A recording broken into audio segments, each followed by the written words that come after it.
Namaste students, हमेशा खुश रहो बिटिया. I am JVN's Dr. Neeraj Dolia, Faculty of Agriculture and Veterinary Science, Jyoti Vidyapeeth Women's University, Jaipur.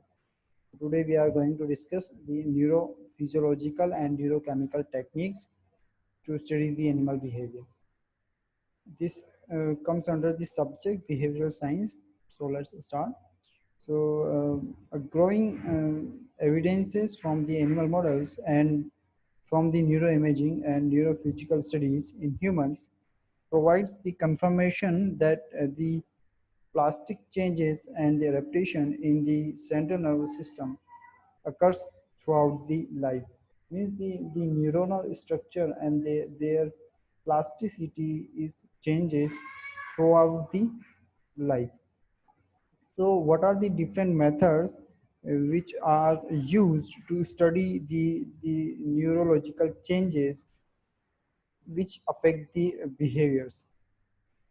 So, first is the EEG and MEG. EEG and MEG are techniques which are non-invasive and that detect the brain electrophysiological signals. For both techniques, the origin of the signals is mainly the effect of the postsynaptic currents associated with the synchronous neuronal firing in the cortical mantle.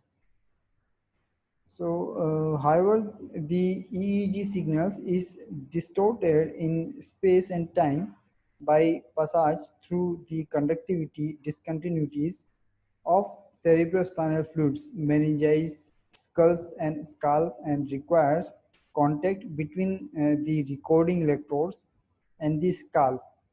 So the MEG signal is transparent to these discontinuities in the first approximation of the spherical head, and its recording system is brought near the head and the sensors are not in contact with the scalp. EEG detects the difference in electric potentials measured from the scalp and is therefore a reference dependent measure and is similarly sensitive to cerebral sources oriented both radially and tangentially to the head surface. Whereas MEG is almost selectively sensitive to the latter and is a reference-free recording system. So second is the transcranial magnetic stimulation, that is TMS, transcranial magnetic stimulation. It is again a non-invasive and painless method, and it stimulates the tissues with the electric current induced by the external time varying magnetic field. However, it has potential for more sophisticated uses when declined in the different paradigm and applied together with several kinds of neuroimaging techniques, such as the EEG and the fMRI. So both electric and magnetic stimulations methods excite the biological membranes with electric current. The former is done directly, whereas the latter is achieved by an electric current which is induced within the volume conductor by a time varying magnetic field. So third is the EEG TMS. So TMS potentially has far more sophisticated uses if applicable together with the different types of the neuroimaging techniques.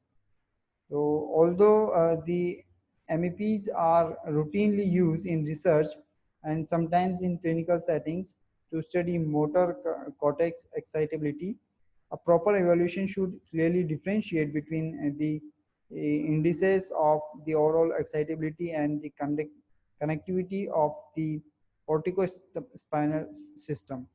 And those directly are specifically reflecting the excitability and the connectivity of the motor cortex. So indeed the problem with the EMG is general, and with the MEPs in particular, it that they are affected by a combination of cortical, subcortical and the spinal cord mechanism that usually coincide in time, making their separation very difficult. So the amplitudes and the latencies of the MEPs result from a combination of excitatory and the inhibitory events occurring in a complex synaptic network at different neural levels along the motor pathway. Thank you. Hope you are satisfied with this detailed session. And if you have any query, please write in the comment box. I will resolve your query.